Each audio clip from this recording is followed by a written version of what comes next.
Merrimack Valley Open Mic. From the Edwin V. Johnson Newsroom, 97.9 WHAV FM presents the new Open Mic Show with Bill Masek.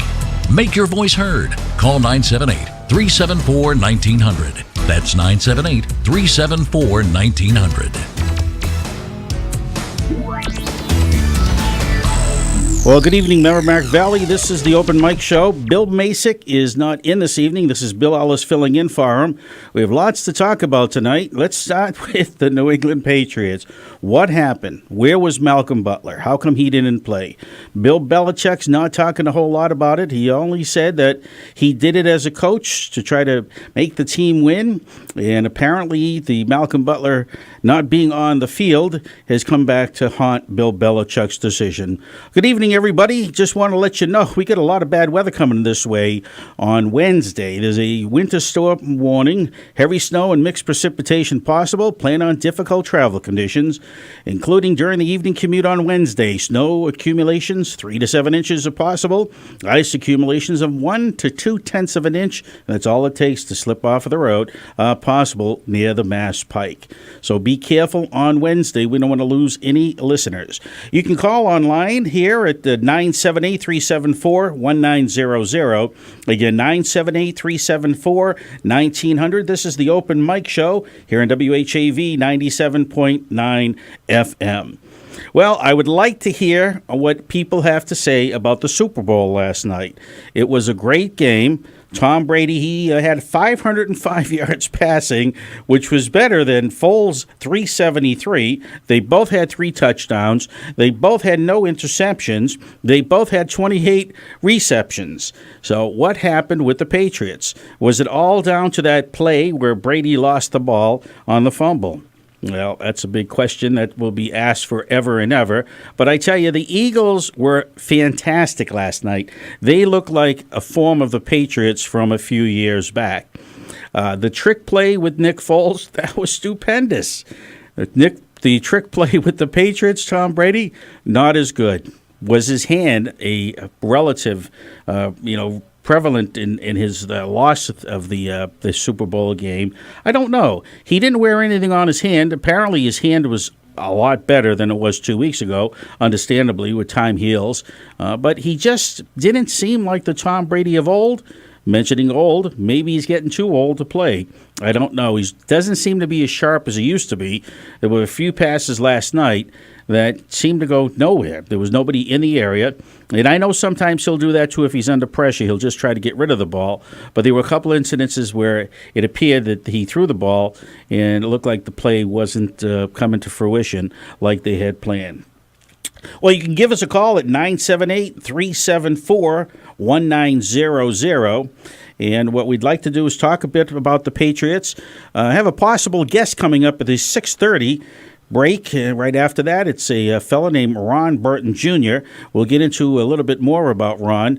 And his father was before the New England Patriots. He was a Boston Patriot back from 1960. So his father was one of the original draft choice for the Boston Patriots way back when. And his story is far from just on the football field, his college days and being recommended for the Heisman Trophy. But afterwards, and when his career came to an end, Ron Burton Sr. did a lot in the community. So the number is 978-374-1900. And we'll be looking to speak to all the callers coming in from Haverhill this evening. You can watch us on Facebook also. I shaved especially just for the occasion. Hope that was a good thing. The other thing I wanted to talk about, big talk about football yesterday, a sad note. There was a car crash that killed an Indianapolis Colts player, allegedly caused by an undocumented immigrant, the police say. A young fella by the name of Edwin Jackson, just 26 years old, early Sunday morning.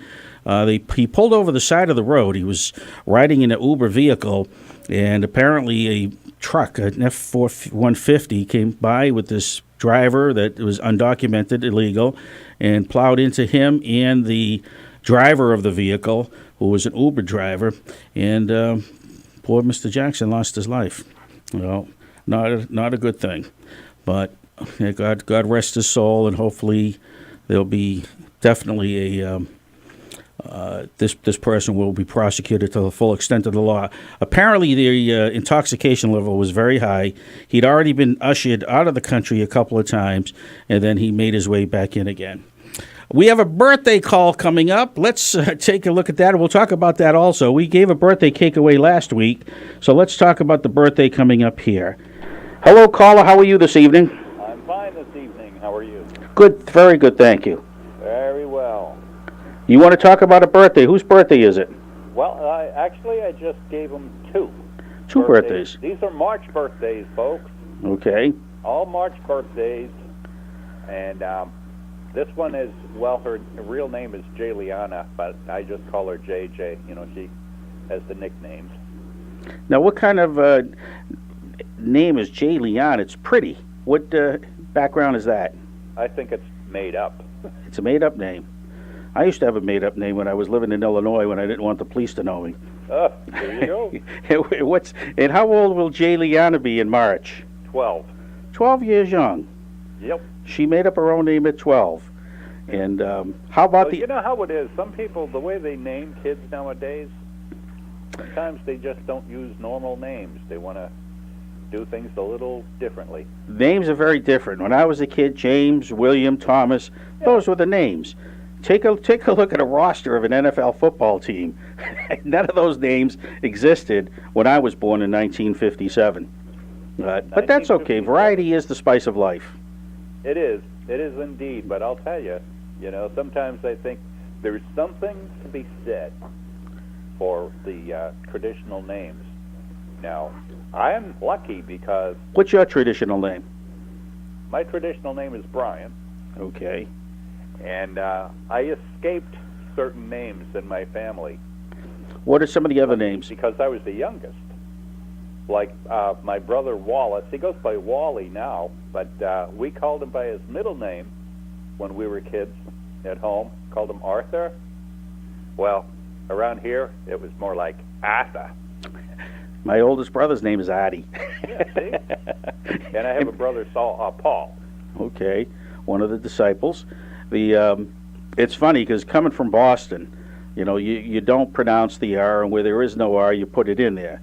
So Well, it would be. the next word begins with a vowel, a certain vowel. What was that Like, again? I know a woman whose name is Dina, Okay. but her middle name is Ann. So whenever people say her name around here, they say Dina Ann. Oh, so it rhymes right in. Where did she run to? Yes. So it's kind of like some people say Rhode Island, like it's R-H-O, then Dyland, D-I, Rhode Island, yeah. Rhode Island. But it's funny how words get put together. Talking about different words and so forth. Whereabouts in Massachusetts I expected you grow up, or where did you grow up? Haverhill is my hometown. Good man. Now, growing up, did you notice how different things, like when you went into a store and you ordered a soft drink, what was another name for it? Tonic. Tonic is right. If you went to Missouri and ordered tonic, what would they give you? Hair tonic. Or that, or medicine. Yep, medicine. Yep. I was in 1978. I was in Evansville, Indiana, and I bought some groceries, and the fellow said, "You want a sack with that?" A sack. It's a bag, and so forth. Just think of all the different names of sub sandwiches: hoagies, sub sandwiches, Spuckies. Yep. And those Bobos? They call them the Rocket now. Well, back in the 70s, they were called Bobo's Battleship Grinders. Right, exactly. It's amazing how they all take on different names. Now, sometimes you go in the North End or East Boston, they call sauce gravy. And I've always thought that was interesting how the words change and so forth. Oh yeah. And how there's so many variances of the English language. That's right. Well, my wife was from Texas, and I remember she was going back to school. She was gonna go to Northern Essex for one semester and take the bus back home. We lived in the Highlands. And she got off the bus in front of a convenience store on Canova Ave that we always called Eddie's. It's Armory Confectionery. It was then, anyway. And I meant to tell her, I forgot to do it, but I meant to tell her, if you want to go in there and get like a fruit pie, call it a fruit pie. Just say, I want a Hostess fruit pie, or I want a Drake's, or whatever they got. Mm-hmm.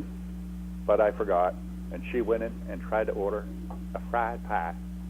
A fried pie. A fried pie. And I think Eddie himself was alive. I thought, whoa, we have fruit pies? Is that what you mean? You know, it's funny. I used to announce horse races in Kentucky in 1978. Oh, yeah. In fact, I was the youngest announcer in the country at that time. I was 20 years young. And being in Kentucky with a Boston accent, they had a field day. They'd always say to me, "Say that again."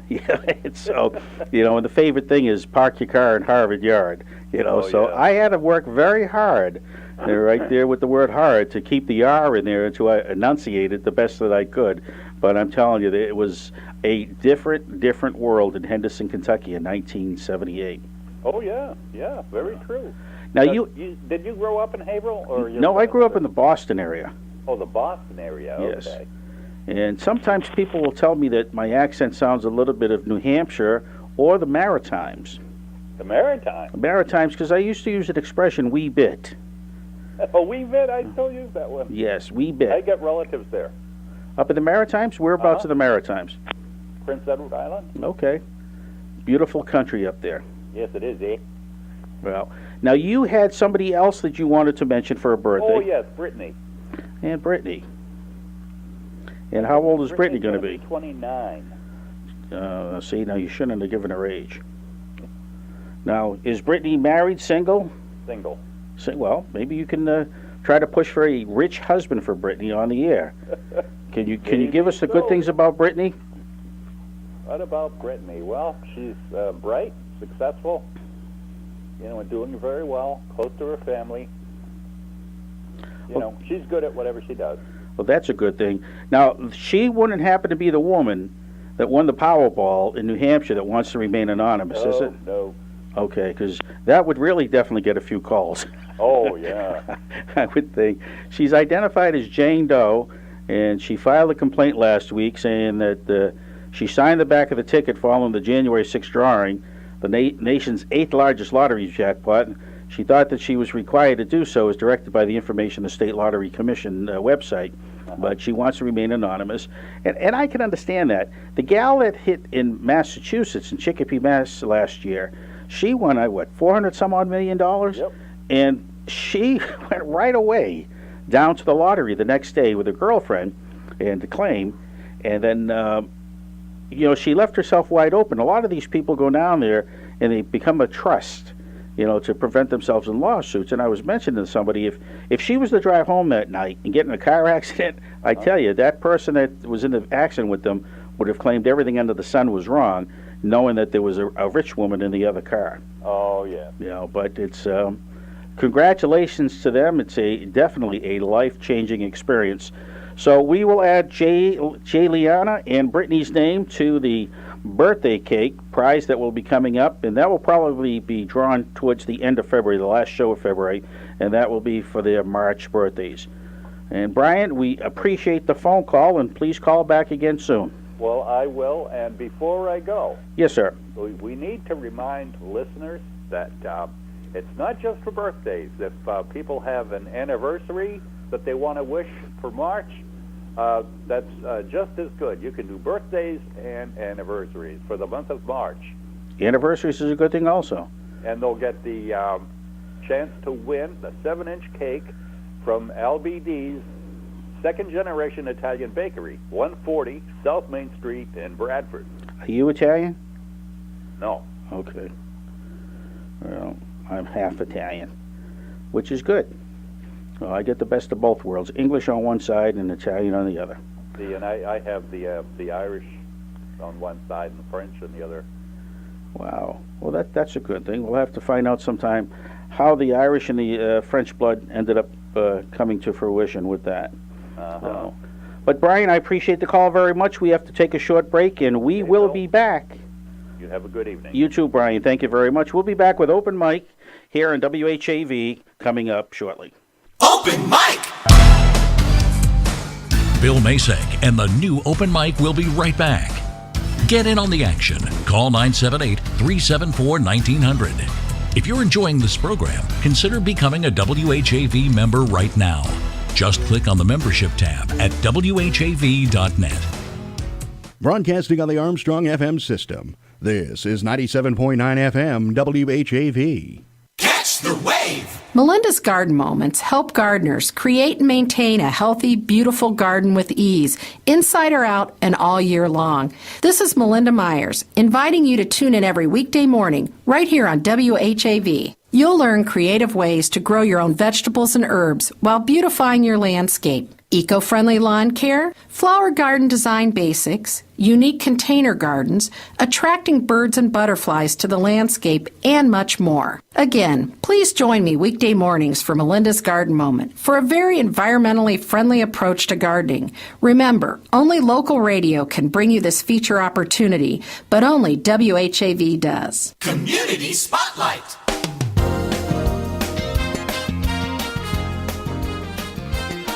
Get those bicycle helmets ready. Registration is now open for 2 February Fatty Walrus bike races taking place on Sundays, February 11th and February 25th at Haverhill's Plug Pond. Kicking off at 9 a.m., cyclists will have 2 courses available, a 5-mile Timberwolves Loop and a 10-mile Polar Bear Trek. All cyclists must be 14 or older, wear a helmet, and ride a bike with tires that are 3.8 inches or bigger.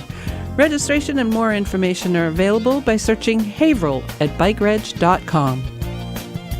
Someone you know is on WHAV. To submit or read your own nonprofit announcements, click on the Contact tab at WHAV.net or email news@WHAV.net.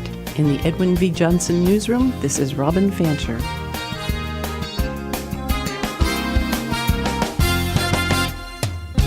WHAV. Open mic. From the Edwin V. Johnson Newsroom, 97.9 WHAV FM presents the new Open Mic Show with Bill Masek.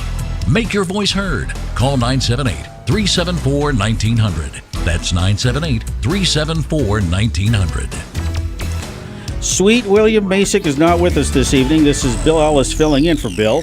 And in the second hour of the show, we have a gift certificate, $25 gift certificate for the Loft and or Joe Fish. And they're located in North Andover. And we'll be doing that after 7 o'clock this evening. And we'll be looking to speak with Ron Burton Jr. coming up shortly. We're trying to get Ron on the phone right now. And Ron's dad was the first draft choice for the Boston Patriots back in 1960. A lot to talk about in sports. You want to call and talk about or vent your frustrations of the Super Bowl last night. What do you see about the Patriots going forward? The Malcolm Butler situation, everybody's stating that, not everybody, but a lot of sports people are saying that they should definitely let the Malcolm Butler story out. Why did Bill Belichick not let him play as a starter? Now, there's a rumor out there that Malcolm Butler, and I guess it's true, did not go on the plane with the rest of the team because he had the flu, and that Belichick may have held that against him. If you don't want to be with the team, then you're not going to play with the team. You let him play on special teams, and I think he may have taken one snap during the Super Bowl game. But what is the reason with that? And if you notice at the start when they were playing the national anthem or singing it, Pink was, the Malcolm Butler was crying. And I think it was because he knew that he was not going to be playing. And that's a sad thing. So there's a lot of big questions. Question is Belichick coming back? You know, there's talking about a rift between Brady and Kraft and him. That could be a possibility, something to look at during the offseason. Matt Patricia, I guess, is heading to the Detroit Lions. Now, Josh McDaniels was talking about going to Indianapolis, or not necessarily he talking about it, but there was talk about that. Then there's a story I heard today that may not be happening. He may be sticking around. Now, could he be sticking around because he knows Belichick's going to have a vacancy in that position shortly? Who knows, but I would think he'd be good for that position, and I would think that there'd be some loyalty factor that would be there also. So if you want to give us a call, please do so. The number is 978-374-1900. We're also, it's a birthday or anniversary. Call up with a birthday or anniversary for the month of March, and you'll have a chance of winning a 7-inch cake from LBD's Bakery. And that's always a good thing. So it's a nice 7-inch cake. We gave one away last week for the month of February, and we're looking to do that in the end of February for the March birthday. So you'll be a hero. Bring home that birthday cake, and it'll be compliments from LBD's Bakery. Friday night, well, it's all starting Thursday night, but Friday night is the opening ceremony. Thursday night, there'll be figure skating. It's the Olympics. Who wants to look at 1980? Remember that? Do you believe in miracles? Yes, at Lake Placid, when the Soviet team got beat by the American college kids. And it was, it's funny. A lot of people, when they look back, that actually wasn't the final game. The American team still had one more game to go. And sure enough, they won that to win the gold medal. So you can give us a call. We can talk about Olympics, talk about football. We can talk about politics also. Do you want to talk about the memo, the 4-page memo that came out, 978-374-1900. And there's a lot of controversy about that. But I want to talk about something that is not controversial, and I think it's going to be a big boom for the people at McDonald's. McDonald's French fries have a chemical that could cure baldness. Did you hear about that? Yes, there's a special chemical that the Japanese scientists have been looking at the Yokohama National University and found that this drug or chemical called dimethylpolysiloxane, and I'm only going to say that once because I pronounced it incorrectly the first time, may help in producing mass hair follicles, which can grow hair when transplanted into mice. So though you may get hair, it's going to be short and fuzzy because it's going to be mice hair. I'm only kidding. But that's kind of a good thing. So all these folks that never knew it, they can cure their baldness by going to McDonald's French fries. And, that would make a good commercial if there was a bald Ronald McDonald, or basically Ronald McDonald with his chrome missing and still have the orange halo around his head, and showing him going into McDonald's on a daily basis eating French fries, and then after 3 months he's got a full head of orange hair. That would be good. Anyways, we'll get off of that. Ronald McDonald and McDonald's curing the baldness problem. So the Patriots, what do you look for in the next year? I don't think that the dynasty is going to continue on. I mean, we've been blessed. It's been a heck of a ride, but it does not look like it could continue on. Tom Brady, he looked a little off last night. Could it have been his hand? Yeah, it could have been his hand. Could have been a number of other reasons, too. 40 years young. And they just didn't seem to have it. I mean, they were great. And it was, even when they were winning by 1 point, I still felt like they were losing because Eagles were phenomenal. And I tell you, the one thing, though, that was disappointing about the Eagles is their celebration in Philadelphia. They tore the city apart. And that's something that here in the Boston area, where they always have a worrisome that there would be problems, have seemed to cure that. After a few years ago, they had an incident, and I give the Boston police a whole lot of credit that they have not run into those major problems like they did in Philadelphia. Philadelphia, the people went crazy. And it could be that because they don't see, Super Bowl championships that often. I think the last time they won was in, 1960? So that's quite some time ago. Again, I wanted to give you a reminder about the winter storm watch that's in effect Wednesday morning through late Wednesday night, because you got to be careful out there. And the groundhog did see a shadow. It's 6 more weeks of winter, so we've got about 6 more weeks to go, possibly of having some bad weather, and it is going to be possible on Wednesday with heavy snow and mixed precipitation possible. Again, plan on difficult travel conditions, including during the evening commute on Wednesday. So what we're going to do is we're going to take a short break, and then we will be back after the bottom of the hour here on the Open Mic Show featuring Bill Masick, who is not here this evening, and this is Bill Ellis filling in. Open mic. Bill Masick and the new Open Mic will be right back. Get in on the action. Call 978-374-1900. If you're enjoying this program, consider becoming a WHAV member right now. Just click on the membership tab at whav.net. It's 6:31. 97.9 FM, WHAV. Catch the wave. Hi, it's Gary LaPierre. I worked for WHAV. It was brief. Long story. Tell you sometime. Anyway, become a WHAV member or renew your membership now. Just visit WHAV.net and click on the membership tab. Wave weather. Here's the wave weather forecast for Haverhill and the Merrimack Valley. Tonight, increasing cloudiness, low 16, light southwest winds.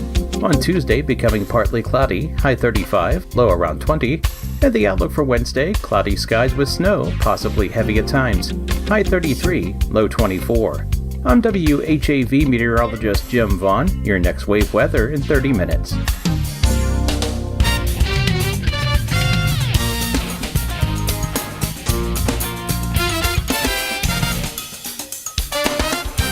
WHAV Open Mic. From the Edwin V. Johnson Newsroom, 97.9 WHAV FM presents the new Open Mic Show with Bill Masek. Make your voice heard. Call 978-374-1900. That's 978-374-1900. Well, Bill Masek is not here this evening. This is Bill Ellis filling in for him this evening. Bill is on assignment. That's usually when a person takes a night off, they say he's on assignment, so it makes it look like that he's hard at work. But I know Bill, and as long as I've known him, he's never worked a hard day in his life. We're talking football here this evening. We're talking a little bit about politics, too, and about baldness and how the McDonald's French fry will cure baldness. At least that's what the Japanese scientists say. But I want to get on a note now going back to football. And we're going to go back to 1960. And I want to bring on the phone Ron Burton Jr. His father, Ron Burton Sr., was the first Patriots draft choice when they were called the Boston Patriots way back when. Good evening, Ron. How are you this evening? How you doing, Bill? Doing great. That is a good thing. Tell us a little bit about your dad, and then we'll take a look at the Hubbardston Training Village, something that he created after his football career. He was back in, take us to the days when he was in Northwestern. Well, my dad graduated from Springfield High School in Ohio, and back in those days, football was pretty much the only sport that they had in that area, and he was high school All-American, had 47 scholarship offers to the top schools in the nation. Everyone thought he was going to go to Ohio State, but there was a coach named Eric Parsegian who wanted to put together a team of guys who didn't drink, didn't smoke, were serious about their studies. And he said we're going to try and run the Big Ten. And he was actually, by the time of his junior year, they were one of the top teams in the Big Ten. And my dad put some rushing records and some receiving records there at Northwestern, and ended up becoming the number one draft choice in the AFL, well, NFL, AFL, and CFL at the time, but the Patriots were the new team on the block, and they drafted him as their first draft choice. Now, your dad, when he was at Northwestern, he broke school records for most points in a career, most points in a season, most touchdowns in a career, and he led Northwestern in all-purpose yards in 1957, 1958, and 1959. Take us back to the youthful Ron Burton back in Ohio. He had a tough childhood. Yes, he did. As a matter of fact, when he went out for his 7th grade football team with 55 other kids, he was the only kid at school wouldn't give a football suit to, because they said, Ron, you're too small, you're too skinny, you're too slow, and you will never be good at this sport because you don't have the skills that these other kids have. And at that time, like I said, football's the only thing they got, and he was teased a lot because of that. As a matter of fact, the kids would say, even the nobodies get a football suit, so you must be nothing. And it really hurt my dad's feelings, because when they would see him coming down the hallway, coming down the street, they say, here comes nothing. And it would break his heart. And he begged for 2 straight weeks, the coach, just to give him a football suit. And finally they had felt sorry for him and gave him a football suit. And he sat on the bench for 2 straight years. The 7th grade year went by, never got in the game. 8th grade year went by, same thing. It wasn't until the last game of his 8th grade year that he actually gets in the game. There's 35 seconds left in that game, Bill. And the game was pretty much already won. But they put my dad in because everyone else had gotten hurt. There was nobody left to put in. The coach looked at my father and said, hey, listen, son, you got to go in and run the ball around in and get 2 yards and 35 seconds will run out, and my dad got in the game. He took the ball around and actually got 10 yards. And 10 yards isn't very far, but it turned out to be the most important 10 yards of his life. Because it was the last game of the 8th grade year, high school coaches had come down. They were surveying the kids coming up to the ranks. And one coach came over to my dad and said, Ron Burton. And that was the first time my dad had ever heard his name called by a coach. And he walked up to my dad and said, you know, you're the kid who ran the ball in the last play, right? My dad said, yes, sir, I was. And the coach said, you know, I watched you run around there. You don't have much speed, do you? And my dad said, no, sir, I'm not very fast. He said, I watched you get tackled, so you're not very big, you're not very strong. And my dad said, he goes, I don't need to play. And he said, but you know what? I'm a coach, and I watch kids for a living. And he goes, I'm going to tell you something. You have something these other kids don't have. And my dad couldn't imagine what this coach was talking about. He said, you know, I've never seen anyone run with such courage and determination. So he goes, I'm going to give you a secret. If you ever want to be great at sport of football, not just good, but great, you should wake up every summer morning, 4:30 a.m., and run 7 miles a day. And my dad was so desperate to stop other kids from laughing at him. So on June 22nd, he gets out of school. June 23rd, he starts building running up 7 miles a day. And that's what put him on his journey towards success. And he did very, very well. Now, his grandmother was a tremendous inspiration in his life. His grandmother was a gospel preacher. And at that time, in that area, they didn't allow women to have their own churches, so she was what's called a street preacher. And so she would be out in the street, and she'd be in front of the pubs and the bars preaching the Word of God. And she kept my dad in the church. And that was the only place my dad really felt loved. And she would, she was a community force at that time. And everybody knew who Shane Burton was. She was that gospel preacher in the street, and she kept my dad on the straight and narrow, but she made sure that he knew about the love of Jesus Christ. And she made sure that he knew how to make winning decisions in life. And she knew that she needed to teach him, because his mom passed away when he was younger, and his dad got sick and had to move in with his brother, had no insurance. So she raised him and brought him up in a way that he would make character decisions, that he would make godly decisions. And in an effort to keep him on the straight and narrow, she made sure that she was all over him during his youth. Well, if you follow the path of Jesus, you can't go wrong. I tell you, that is for sure. And that is for sure. He did some tremendous things. Now, he got drafted by the Canadian Football League, the NFL, the Philadelphia Eagles, and the AFL, which was the Boston Patriots, in 1960, and he chose the Boston Patriots. Do you know who won the Super Bowl in 1960? The irony is incredible. But the two teams he was number one draft with, they faced this year. They faced up in the Super Bowl, and it's just incredible that the outcome here. And yeah, he was slated to be an Eagle, but he wanted to go with the underdog league, the underdog team, and he felt with the ownership at that point, that's where he wanted to be. That's where he felt invited, and that's where he felt loved.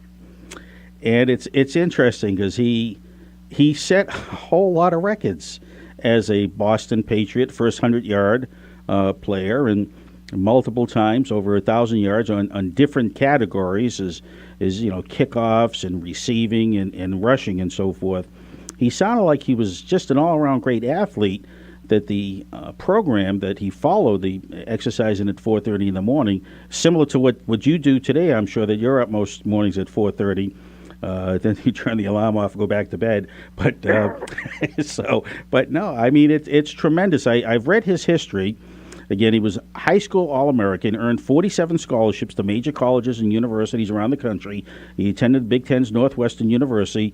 I remember Ara Passigian as a kid. Also, I remember Mike Holovec as a kid, who was the coach of the Boston Patriots at the time, because I grew up in the Boston area. And you see different sports cards with all these guys with crew cuts, which was the in thing back then. And it was great. And where were some of the venues? Where did he first started to play when he was with the Boston Patriots? Well, he played at Harvard, played at BU, and believe it or not, he played at Fenway Park as well. And a lot of people don't know, but BU's site was the original site of the Boston Braves. That's right. That's right. Well, that history has been lost in a lot of places, but there's still a marker for that, believe it or not. On the, I believe it's on the sidewalk of the street out there that has that memorialized. Who is probably the most famous Boston Brave?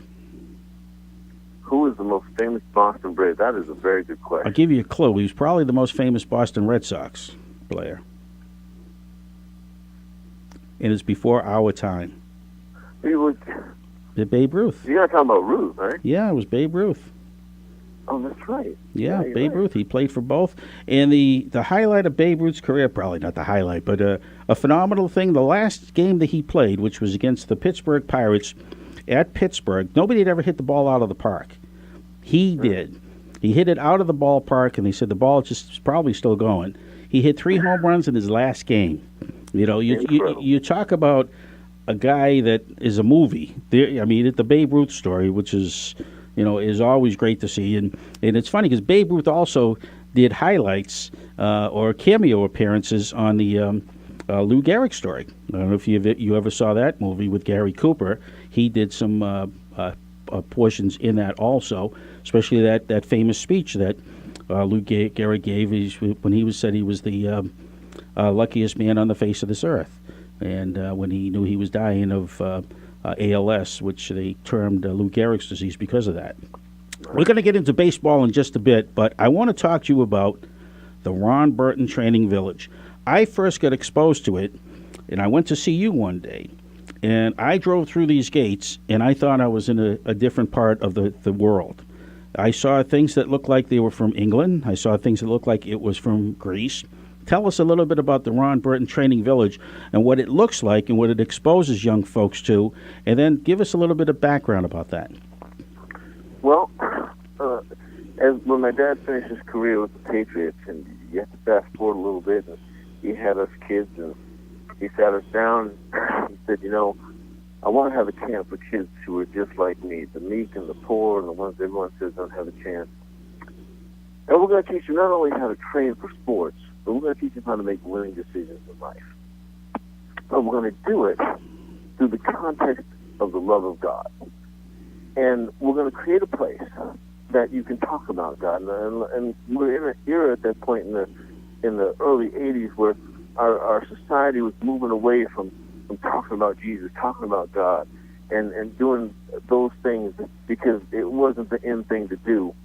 And when people said, hey, you know, Ron, why don't you rent a college campus to do your camp on, or why don't you do something over here or there? And he said, well, no, because they don't allow you to talk about what really needs to be talked about, and that's the love of God. So he was able to search for 2 years and found a beautiful piece of land in a place called Hubbardston, Massachusetts, about 300 acres, a little over. And he took my older brother Stephen, and I out there, and we couldn't believe, we'd never heard of Hubbardston before. And he took us out there and he said, guys, this is where we're going to begin our camp journey. And Stephen, who you know is on WBZ now and sportscaster, and we looked at each other and said, my goodness, what are we into? He had a mission in mind. He had a vision. And he wanted to create a place of such beauty and a place of such peacefulness. And that's what really Central Mass Hubbardston area is, so peaceful, so quiet, so serene. I tell you, you never know where it is. You drive down the road and you take a left, and you go through the big gate, and it's like a different world. It's like you went through some sort of a time warp. Well, my dad, after his career, he used to make speeches all around the world, and he would travel here and travel there, but he wanted to take the best from each culture that he had seen, and he noticed that there was no architecture like the Grecian architecture. He said it's the most majestic. He said there's nothing like, so the buildings at the camp are designed after the Grecian architecture. And he said there's nothing like the English gardens. And so he wanted to make all the gardens. We have 7 gardens right now that the kids sit in for their quiet time. And they're all modeled after the English style. And then some of the interior of the houses are French because of the beauty that the French had in the interior, the decorative ways of decorating any interior was just magnificent. And so he took those 3 cultures, and he wanted to put him in a setting in such a way, because he believed that if a kid sees beauty, he wanted the kids to see beauty no matter where they live. His philosophy was, if you see beautiful things, you start to think beautiful thoughts. If you see trashy things, you think trashy thoughts. That's how the mind works. Mm-hmm. And if you could put kids from the inner city, or just from any place that is underprivileged or has a tough time with finances, if you take them out of a situation that may not be that nice, put them in a place of peace, put them in a place of beauty, talk to them about the love of God, teach them how to train for sports, teach them how to be a leader, teach them how to have good academics and really strive for all A's, and no matter what they're doing, strive for excellence in everything they do. We can take the path of the kids and change the trajectory of their life. And that's what we've been doing for the past 34 years. How It's many been kids? working out incredibly. How many kids have gone past that gate to the Ron Burton Training Village? We've had over 6,000 kids go through the gate. Wow, 6,000. Now I was there on a particular day, and there were boxes of sneakers. Everybody was getting a brand new pair of sneakers. I actually stood in line. They asked me how old I was, and I lied. They only gave me one sneaker, but it was. I tell you, it was tremendous. Though I saw all these young kids, and they were all apprehensive, and you went through the training and so forth, and there were some good people that I met there also, and I think they felt at home. Tell us about Mama. Well, whenever you are on a mission, it's the family, and the mom is just a huge part of how to make this whole thing happen. But I want you to know that when my dad built the place, he took all of his life savings to do this, because they didn't make a lot of money back in those days. Right. To play football. So he took his life savings, and my mom was like, "Wow, Ron, you really going to do this? Our kids haven't gone to college yet." But my dad said, you got to have faith. And she stuck with him all the way through and worked just as hard as he did in keeping that place going, putting it together, making sure it was clean for the kids. She would scrub the toilets herself because there was just not enough people to do all the things that needed to be done in a startup organization that was a nonprofit. And so she was a tremendous force in making all this happen. And my mom was just an incredible person. I love her to death. And she just really just got behind the whole thing. And there were certain times she said, "I can't believe we're doing this." We all of it, even his own kids were saying, "Dad, what are we doing? We're taking all of the money that we have in our life, and we're going to try and commit it towards this mission to help other children." And he said, "You got to understand, I was so poor, and I was so far down, and someone took just a few minutes to say my name, to give me a chance, give me a shot. They got to give it back, because they got to help people." And that's the way our family has grown. Ron, I'm going to call out to see if anybody would like to call in. Our number is 978-374-1900. We're talking with Ron Burton Jr., son of Ron Burton Sr. He was the original Boston Patriots draft choice. And we're talking about the Hubbardston Village Training Camp, which was created by Ron Burton Sr.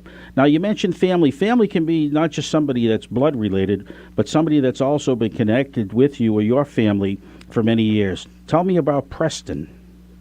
Oh, now Preston Hampton was a wonderful man. He grew up in Springfield, Ohio with my father.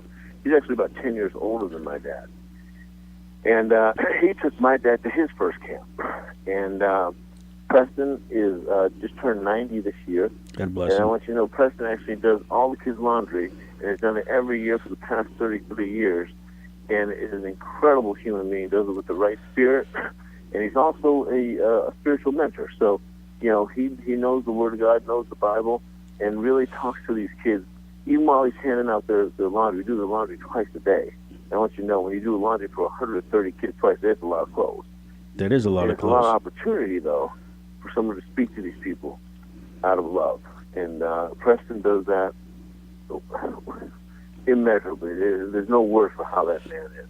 And he again, like you say, family.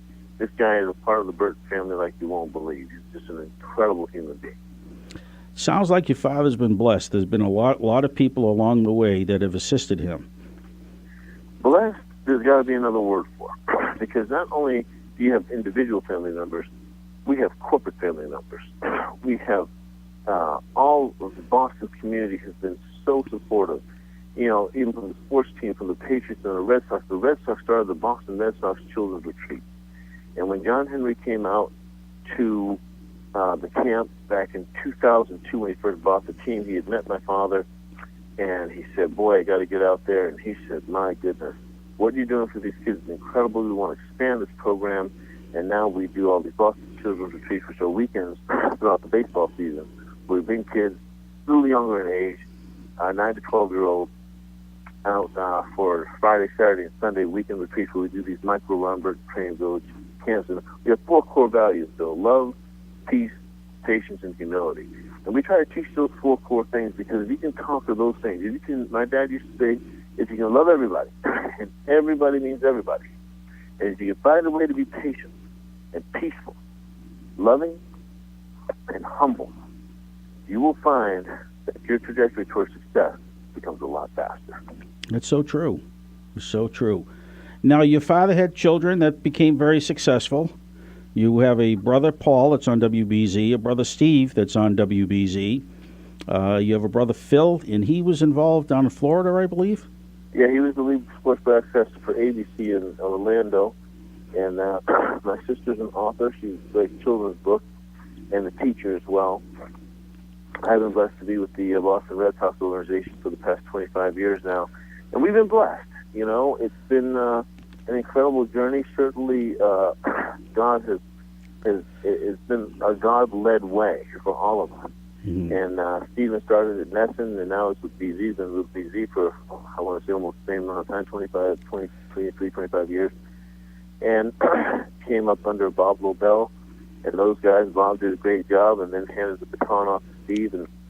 And now you see Steve, you know, out in Minnesota interviewing Vice President Biden and after the game, and it was just, you know, to see his success, to see his life, has been great. To see my brothers do what they do is great too. My sister has done with her child and autism and the work she's done on autism and her children's book.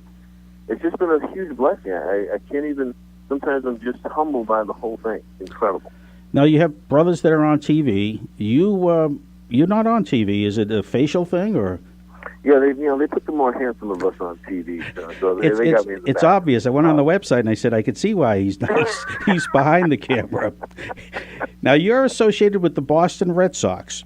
Can you tell us a little bit about your role with that team? So I started out as community relations director there back in 1992, and we went through the ownership change in 2002.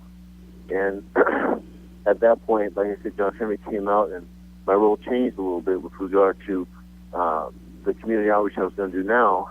Was going to be bringing more kids to the Ron Burton Training Village, sponsored by the Boston Red Sox, to really impart this message of not just love, peace, patience, humility, but the leadership, the racial integration, the lifting and building of people. You know, it's generally a boys' camp in the summer, but we bring a lot of girls' out for the weekend to really teach them about themselves and how to elevate themselves and how to really take on this world that's coming at them at 100 miles an hour. And the Red Sox in the community is very difficult to match what they do. And the Patriots do a great job. Well, all the sports teams do a great job at it. But we really taken this to a different level. Did you ever play any sports? I did. I played football myself. And what was the highest level?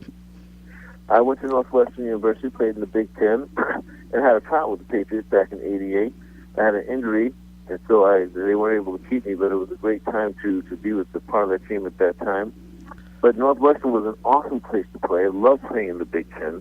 I played for a coach named Dennis Green, and we had some good years at that time. They had just come off some really bad years prior to us getting there, and we had some pretty good seasons.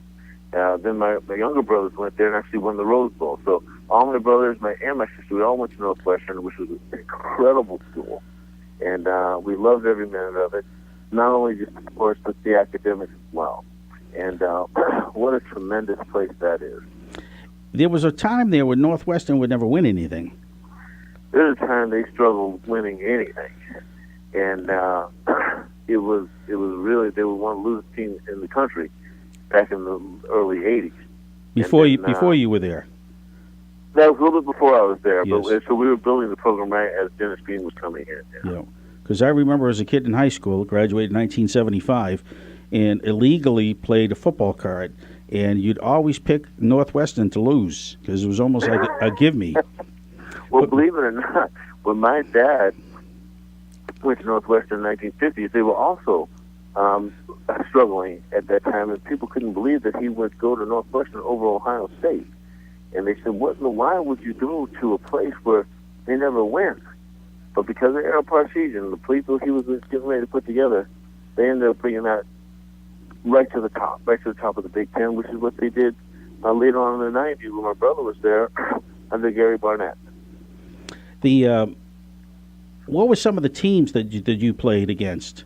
Being So in all the Big Northwestern. Ten teams, Ohio State, Michigan State, Purdue, Wisconsin, the whole Big Team, and the whole Big Ten league, and then we played some out-of-league games. We played Duke, we played Washington. From time to time, we played Syracuse, played Army, but all the Big Ten teams we would play pretty much each year. Who was probably and the Big Ten was different back then too. So you didn't have Penn State, Rutgers. There were a couple of teams that did not exist then that do exist now. Who was the biggest star football player, or somebody that was excelled in college and then went on to the majors back when you were playing?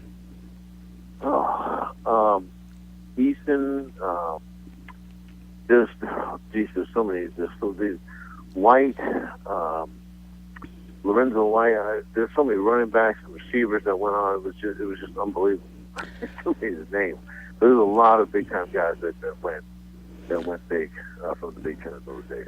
As they do now. Still talking about college. Your dad had a possibility of winning the Heisman Trophy. Yeah, he did, and unfortunately at that time, they didn't allow African Americans to have the Heisman Trophy. And he had the highest yards per carry average at during those years, and it was really a tough time. The racial divide was big, and I think that the next year they did end up giving it to an African American player who was another incredible player. But it just wasn't the time for him to do that. But he was he was second runner up for it, and it was just it was a sad thing to see. It's been great talking with you, Ron, this evening. I would like to keep you on after the 7 o'clock break. Is that possible? And I want to talk to you a little bit about Boston sports. If you have a few moments? That, sure. Okay. We're going to take a break coming up. I'm going to give you the website. It's www.ronburtontrainingvillage.org, and take a look at that and see some of the great people that are involved with the Training Village, and also the mission, a little bit about Ron Burton Sr., the Knights of the Ron's Table. I like that. The various humanitarian awards and the people that are associated with affiliated programs and so forth. It's a great thing. I tell you, it's like a diamond in the rough. When the first time I went in there, I drive down this little road, and it's a darkened road, and all of a sudden you take a left, and bam, there it is. It's absolutely beautiful. We're going to talk about a birthday coming up, not you, Ron, but how do I get to that phone call? I press this button here, and we have a birthday caller, Ron. We celebrate birthdays here at WHAV. Who's the birthday caller? Hi, how you doing? Good. You want to talk to Ron Burton and talk to him about the birthday? Yeah, about our birthday. Okay, what's the birthday? His name is Mark. Mark. Now, that's a Boston accent, Mark. And how old is Mark going to be in March? 45. God bless him. 45. And how is Mark related to you? He's a good friend. A good friend. And if he going to share the cake if you folks win? Yeah, he'll share the cake. Isn't that nice? Mark is going to be 45 in the month of March, and LBD's Bakery, Italian Bakery, it's a 7-inch cake. Yeah. Sounds delicious. Yeah, I tried their cakes. They are delicious. Well, it's good stuff. And we remind everybody that they can call in on the birthday giveaway, the cake, at 978-374-1900. Yeah. Also, we're going to be giving away a $25 gift certificate to the Loft and Joe Fish Seafood coming up after 7 o'clock. And I believe, Mr. Producer, do we have a break here at the top of the hour? Open mic. Bill Masek and the new Open Mic will be right back. Get in on the action. Call 978-374-1900. If you're enjoying this program, consider becoming a WHAV member right now. Just click on the membership tab at WHAV.net. Those Boston stations don't always understand weather in the Merrimack Valley. Stay informed with WAVE weather every 30 minutes, 24 hours a day on Soft Gold WHAV. Catch the wave.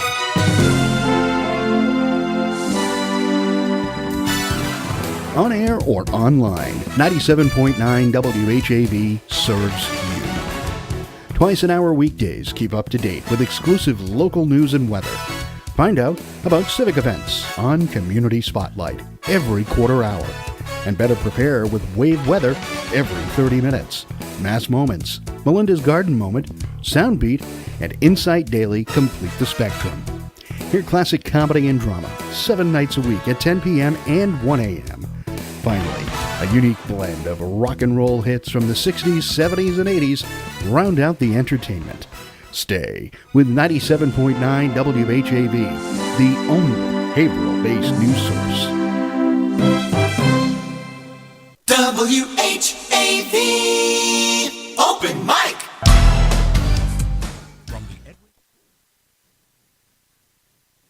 It's 7:02. Open mic. Bill Masek and the new Open Mic will be right back. Get in on the action. Call 978-374-1900. If you're enjoying this program, consider becoming a WHAV member right now. Just click on the membership tab at WHAV.net.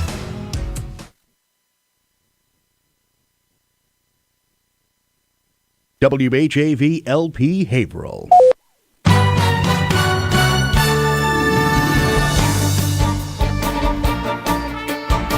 Here's what's happening in local news. City councilors will learn Tuesday night about Haverhill's plans to sue the pharmaceutical industry for its role in the opioid crisis.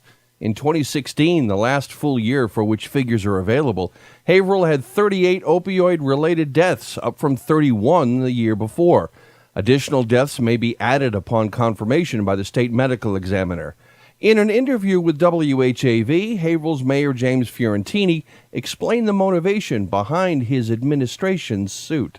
We've now lost more people in Massachusetts to the opioid crisis than Massachusetts lost during the entire Vietnam War. We run the risk of losing an entire generation of young people. We have to do everything we possibly can in order to abate this crisis.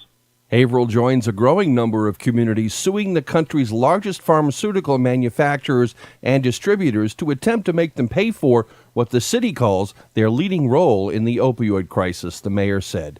Haverhill City Solicitor William Cox will tell city councilors the city is hiring New York law firm Scott & Scott. So we've signed on to this lawsuit. Bill Cox looked into a number of excellent firms that are handling lawsuits against big pharmaceutical companies. And we chose this one, and we'll see what happens. Communities across the country, including Springfield in Massachusetts, have already joined Scott & Scott's lawsuit, which accuses 10 drug companies and distributors of civil conspiracy, fraud, negligence, recklessness, public nuisance, and violation of the Massachusetts Consumer Protection Act. The council approval is not required, but members will have a chance to ask questions before the city joins the lawsuit. The suit claims pharmaceutical companies lied about the long-term effects of its opioid-based products and failed to maintain control over drug distribution. Haverhill aims to recover money it spent fighting the opioid crisis, including services provided by police and fire departments, as well as ambulance, medical and counseling services, and education efforts, Fiorentini said. The lawsuit names such manufacturers as Purdue Pharma, Teva Pharmaceutical Industries, Johnson & Johnson, Janssen Pharmaceutical, Endo International, Allergan, and GlaxoSmithKline. The major distributors named in the suit include McKesson Corporation, AmerisourceBergen Drug Corp., and Cardinal Health. Tufts University professor Mira Bernstein discusses gerrymandering, a process political parties use to manipulate districts to benefit their interests, at a forum this Thursday. The League of Women Voters of Greater Haverhill is sponsoring the talk Thursday at 6 p.m. at the Haverhill Public Library. The term gerrymandering dates back to 1812, when Massachusetts Governor Elbridge Gerry fashioned a salamander-shaped district. He was a member of the then Democratic Republican Party. There are two principal tactics used in gerrymandering. One is cracking, that is, diluting the voting power of the opposing party's supporters across many districts. The other is packing, by concentrating the opposing party's voting power in one district to reduce their power in others. Bernstein is on the research facility at Tufts University and a member of the Metric Geometry and Gerrymandering group there. She got her doctorate in mathematics from Harvard in 1999. Andover has won an award for the way it plans the town's budget.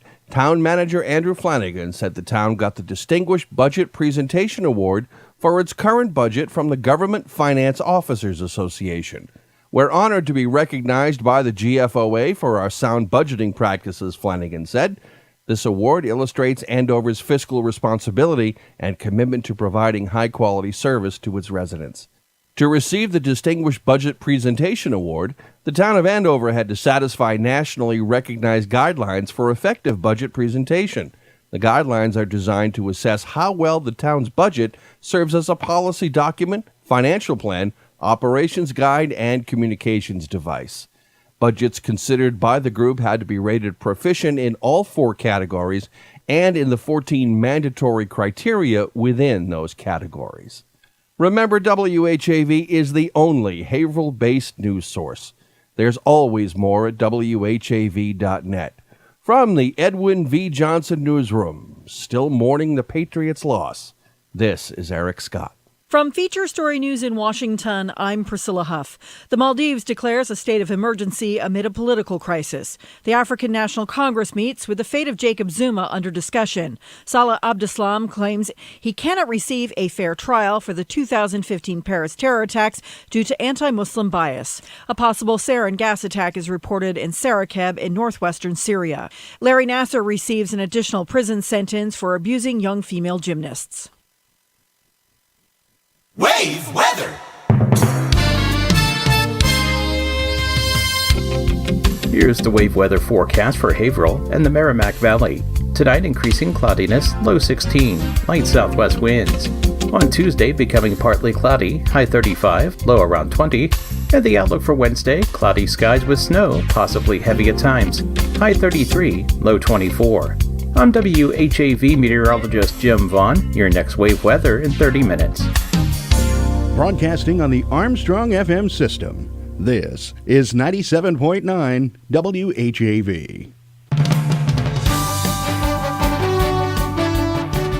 Broadcasting on the Armstrong FM system, this is 97.9 WHAV. Catch the wave. WHAV. Merrimack Valley. Open mic. From the Edwin V. Johnson Newsroom, 97.9 WHAV FM presents the new Open Mic Show with Bill Masek. Make your voice heard. Call 978-374-1900. That's 978-374-1900. We're back here on Open Mic on WHAV 97.9 FM. Bill Masek is not here this evening. This is Bill Ellis filling in. Just wanted to give you a reminder that there is a winter storm watch in effect from Wednesday morning through late Wednesday night. Heavy snow and mixed precipitation possible. Plan on difficult travel conditions, including during the evening commute on Wednesday. Snow accumulations about 3 to 7 inches are possible. Ice accumulations of 1 to 2/10 of an inch are possible also, especially near the Mass Pike. We have Ron Burton Jr. on the line. Ron, thank you for staying on after the break. And I just wanted to talk to you about something to help you with your baldness. Are you ready to hear this? Yeah, go ahead. I don't know if you heard, I was talking about this last hour. It's Japanese scientists have said that eating McDonald's French fries can cure baldness. Did you know that? I did not know that. No. No, and I said, and you know my sense of humor, I said that McDonald's should have a commercial with Ronald McDonald with a chrome dome, and, you know, with orange hair around that little bald halo, and show him going into McDonald's, and then like put like a dates down, and then after 3 months he's got a full head of orange hair. I think that would work out well. That would be great advertising. That's good. So if you know anybody at McDonald's, I know Ray Kroc's not with us anymore, but tell him that idea, and I tell you what, Ron, I'll let you take credit for it. We're going to be giving away a Loft Steak and Chop House gift certificate, also Joe Fish Seafood Restaurant and Raw Bar located in North Andover, and we're going to give it away this hour, and I'm going to give it to a caller, this being Black History Month. If you can tell me who was Charles Drew, I'll give you a little clue. He saved a lot of lives. And the number here is 978-374-1900.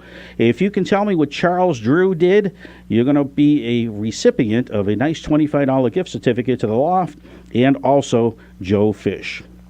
Well, today, Ron, the vehicle, the big trailer, headed down to Florida. It's be the start of winter training coming up. What do you see with the Boston Red Sox this year? Well, I think we're going to have an exciting team this year. We have a couple guys that are, I think our pitching is going to pick up. I think we have guys coming back that are going to be really good. We had one of the number one guys last year, and I think if we can keep our guys healthy, it will be a very good year for us. We have a young team, and we have some guys that people don't know that much about, but they're going to get to know them really well. And we have some tough guys, some grit guys, and I think we're going to do very well. Well, we'll quote you on that. If come October, the first week, if they're not in the playoffs, we will be calling you back. That's okay. Yeah, That's okay. I think we'll be in the playoffs. The first show, which only took place a couple of weeks ago, Bill Masick, who's the host of the show, was talking about player superstitions. Do you know of any players in the Red Sox and their superstitions? There used to be a ton of them. I'm not sure about what a lot of them are today, but I know Nomar Garcia-Parra had a bunch of them. I know John Donaldson had a few. Lovan had a few. I mean, they had baseball is just one of those sports where football is too to some degree, where they get their little rituals in, and they try not to change those things, especially if they have a good day after performing these rituals, and they try to do the same thing because in their mind, and there's a little bit of truth to that. If you're telling yourself, hey, listen, if I do this right every day, if I do this in a certain way, I'm going to have a good game, and you do that, you're already telling yourself it's the power of positive suggestion, not that the actual, not that it really makes a difference, but it makes a difference in your mind. It's interesting, different characteristic of different players. They said when Bill Russell would show up before the game and basically leave his lunch in the bathroom, that he would be spectacular. You would think he'd be sick as a dog, but he'd get on the court and they'd say he'd have a phenomenal game. And that's the nervous factor can play well when you get on that court. It heightens your play as long as you keep it in control and you don't let it overwhelm you. Because the mind, it's really, these sports are really 90% mental. You got your physical skills, and everybody's pretty much at the same level. Well, then there's the mental part, and that's really what it boils down to. It's interesting you mentioned that because I was watching a piece on Larry Bird over the weekend, and Larry would try to get into players' heads. And they said he was the biggest trash talker in the NBA at the time. But they said the funny thing is he could back up what he was saying. He would tell a player what he was going to do and then do it. And it, he would tell the player they're going to run and then actually run it right in front of them. And that's difficult to deal with. When someone is that good, and he was that good, that he could tell you what he's going to do and say dare you to stop me. And that's when you practice so much, that you can't be stopped. Well, it's funny because he said when the off season, he on a summer's day, he'd shoot 700 baskets, And then he'd say to himself, you know what? The guy I'm probably going to play against is practicing today, and he's shooting 800 baskets. I'm going to shoot 100 more. Right. And he kept doing that. And he was phenomenal. And, we've been blessed here in New England to see some of the greats of all time. We've seen Larry Bird, we've seen Bobby Orr, we've seen Tom Brady. I mean, some of the greatest sports athletes ever have traveled through Boston. We've been lucky enough to see them. And we've been particularly lucky just in the past 2 decades. And as a matter of fact, I think my kids are so spoiled now. They've never known the losses that we took before the 2000s, before the turn of the century. And they think that, we should be in the Super Bowl every year, or at least the World Series or something, because it doesn't make sense for us not to be. And I try to tell them that, it is very difficult to get to a World Series. It is very difficult to get to a Super Bowl. It's very difficult to get to the Stanley Cup. It's very difficult to get to any of these World Championship games. And what are you talking about? We do it all the time. There's old hat to them, but it is hard. You look at the Patriot game, a lot of fans were disappointed, but it is hard to win a Super Bowl. It's hard to even get to the Super Bowl. It is. And we're so used to winning everything and being there every year or every other year. We're spoiled about it, but I got news for everybody. It does. We're in La La Land right now. We're in Disney World, and that doesn't maintain itself. No, it's interesting because we are spoiled. I remember a few years back, I was in southern New Jersey, and there was a fellow that was a big Eagles fan. Of course, this was before they won the Super Bowl. And I asked him, I said, "You guys have Champions Day off down here?" He goes, "What's Champions Day?" I said, "Oh yeah, that's right. You wouldn't have that here because you don't have any winning teams." You're so bad. I know, it's terrible. Hey, Ron, hold on. We got a caller on the line, and he has an answer to who Charles Drew is. Do you know who he was, Ron? I'm going to ask you first. And I don't know what Charles Drew did, right. So I'm interested to hear this. All right. Caller, are you on the line? I'm on the line. And do you know who Charles Drew was? I believe he is doctor, invented plasma. Exactly. He pioneered methods for storing blood plasma for transfusions and organized the first large-scale blood bank in the United States. So just think of how many lives were saved because of what he did. He was born in 1904, and I tell you, he did some tremendous work with that. And how many lives have been saved because of blood transfusion? And he was also refused admission, and I forget which state, North Carolina or South Carolina, for the he had an accident, and because he was black, they wouldn't admit him in the hospital. Unbelievable. Well, he also when he was involved back in World War II, he was involved with the blood program, but he resigned from that because they wanted to segregate the blood of African Americans, and of course he wasn't in favor of that. And as we all know, we all have the same blood running through us. Whether your skin is a different color, all the blood is still just the same. But all right, caller, can you take the information, Chris? Oh, you already have the information. Did you know that, Ron, about Mr. Drew, Dr. Charles Drew? I did not. That's a fascinating piece of history. It really is. It's what we call hidden history. Amazing. It is amazing. And I tell you, it's again, he saved a lot of lives. He went to Columbia University, Amherst College, which is not far from where you are, Ron, and McGill University up in Canada. He was born in Washington, D.C., and remembering Charles Drew, Dr. Charles Drew, here in African American History, Black History Month here at WHAV. Caller, do you have any questions for Ron Burton Jr.? You want to talk to him about his famous brothers? I'm afraid not. I can't think of any. Well, I tell you though, I'm glad that you called, and I guess you'll be able to come by the station and pick it up, or they'll mail you this gift certificate. I was hoping you didn't get it right because I was going to take it home with me if nobody called in, but I guess that's not going to happen. What's your first name, caller? Brian. Brian, I'm glad you called back. You helping with me with the show. I guess I'm going to have to split the royalties with you from the show after tonight. Well, I was reluctant because I'd already called before. No, you can call anytime. Call back in another 10 minutes. Disguise your voice this time. No. I can do lots of them. That's pretty good. Now, who's that supposed to sound like? Tony Adolf Moose. Caesar. Who is it supposed to be? Adolf Caesar? Adolf Caesar. No, he's a deceased black actor. I got familiar with him in A Soldier Story about these Army, U.S. Army soldiers in Louisiana that basically was the baseball club because they had the segregated teams, Mm-hmm. And so Denzel Washington was one of his early works, and he was in that. Plus, if you've seen The Color Purple, he was that guy's father there. Notice how much you need is a woman around here. That's pretty good. I like that. The only impression I could do was, remember Rochester? Yeah. Yes, Mr. Benny. See, that's it. That's the only thing I could do.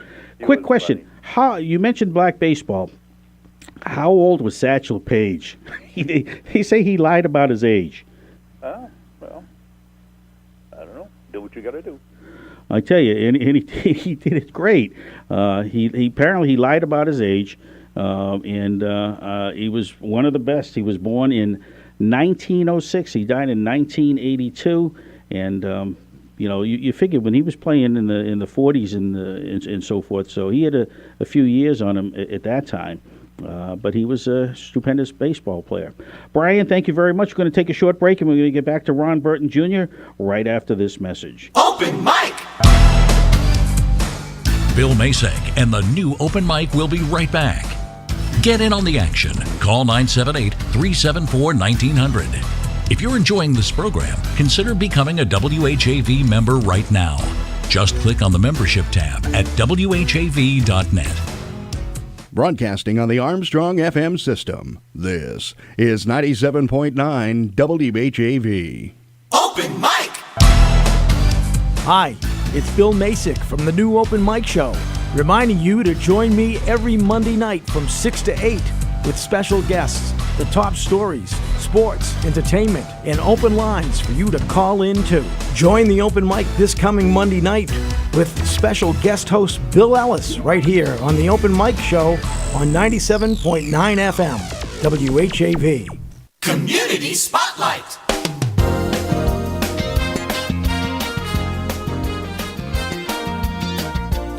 The life and legacy of Haverhill's John Greenleaf Whittier will come to life on Wednesday, February 7th, when local historian Gus Roosh presents Nuggets from the Letters of John Greenleaf Whittier at the Citizen Center. During the talk, Roosh will share favorite excerpts from Whittier's estimated 5,500 letters written to female friends, politicians, and other literary figures. To register for the free February 7th program, contact Kathy or Rita at 978-374-2390. Someone you know is on WHAV. To submit or read your own nonprofit announcements, click on the Contact tab at WHAV.net or email news at WHAV.net. In the Edwin V. Johnson Newsroom, this is Robin Fancher.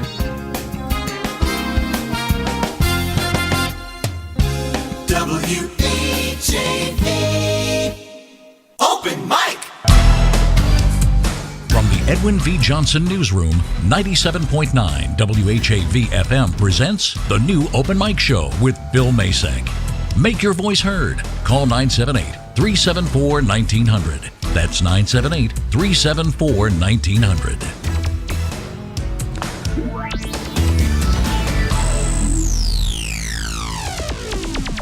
41-33. That was the final of the score last night of the Super Bowl. Did you have a chance to watch the halftime, Ron? Is he still with us? Yeah, I'm sorry. What was that? Bill? Did you watch the halftime show? I did. I watched part of that with Justin? Justin Timberlake. Yeah, and I thought it was tremendous. I thought he did a good job. I thought the dancing was good. I thought the singing was good. I thought the tribute to Prince was very nice. I know that he got some mixed reviews on that, but I thought he did a great job. You know what was interesting is, did you remember when Prince did the halftime show in 2007? Yeah, now that you mention it. And it was raining cats and dogs. And they called him up and a producer said, "Do you still want to go on with the rain?" And he said, "Can you make it rain even greater than it is now?" And the producer was taken back because he's all electrified. Right. And water and electricity do not mix. And God rest his soul, he was a tremendous performer. And he put on a great show in that Prince style. And he did it without being electrocuted.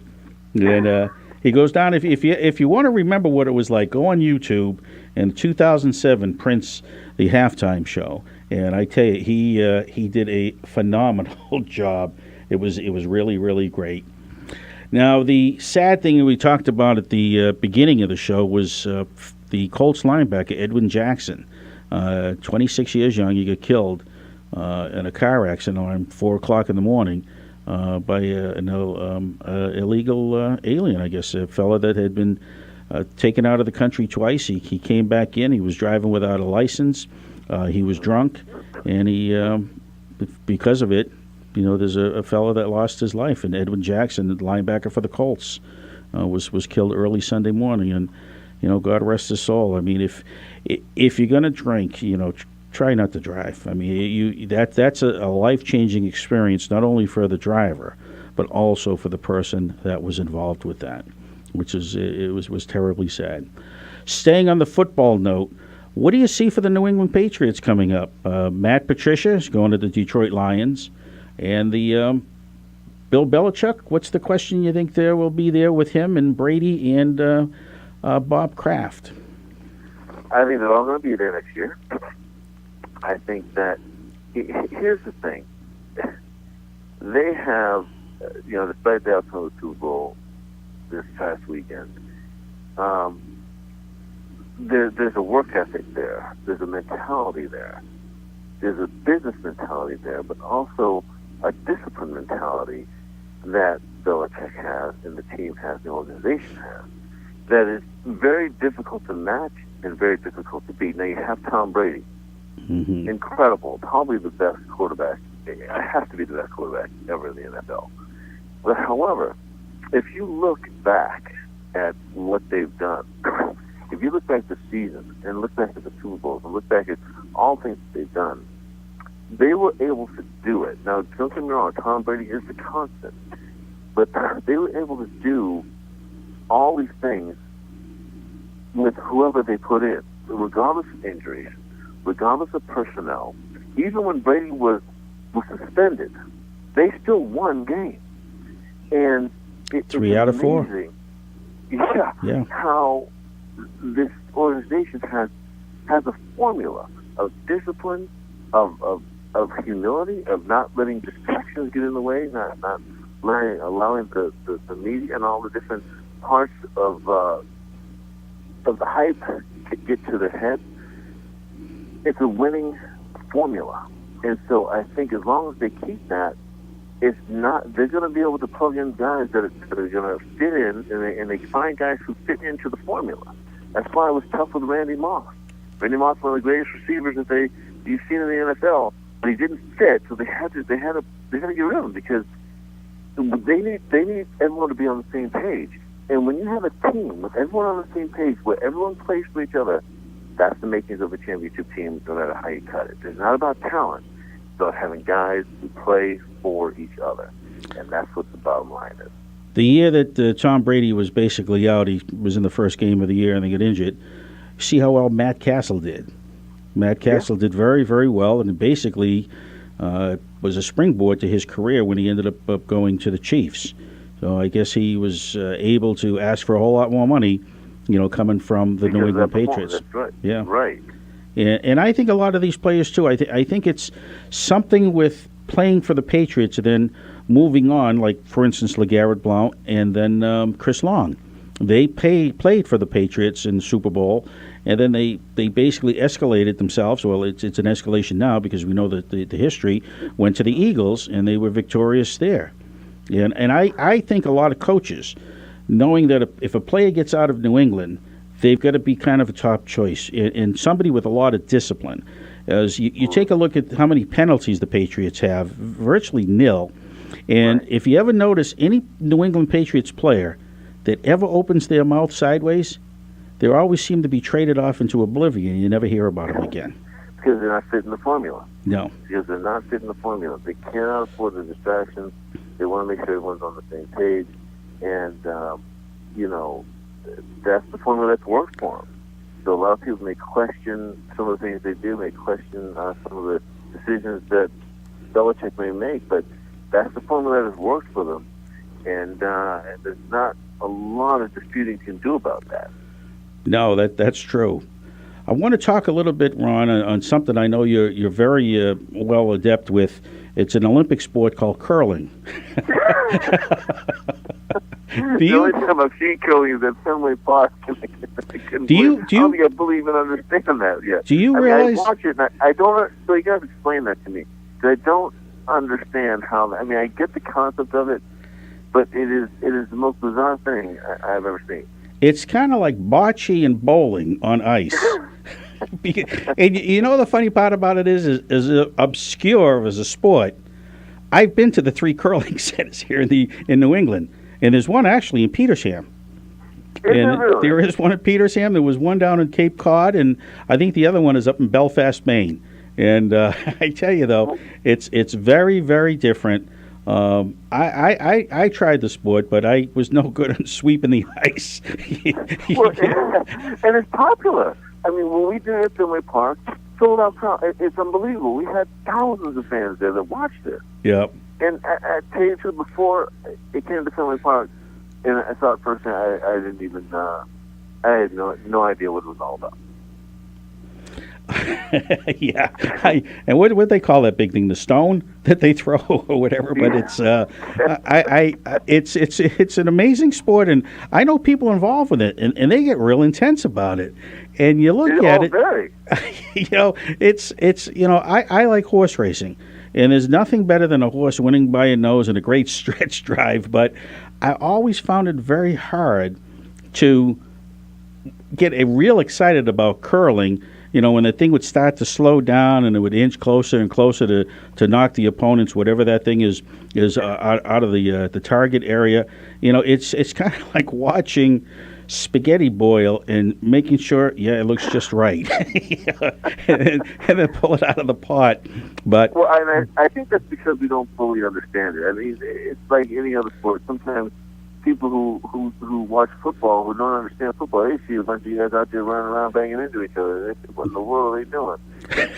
We just don't have a full understanding of that. I'm sure this is great strategy. I'm sure there's great fun and great intensity. I just don't fully understand it yet. Well, that's true, and it reminds me of the story is like when you first started dating. You didn't know much about dating, and then when you finally got to know what it was all about, you got to enjoy it a little more.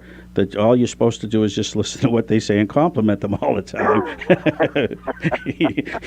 But I tell you, they have figure skating on Thursday night. It starts before the opening ceremonies, and I think which is a great thing is the North Koreans and the South Koreans will be marching together, and I think that is a big move based on with the problems that we've been having with the North Koreans. And maybe that's, sports can bring a lot of people on the same level and basically bring ideologies and put them aside.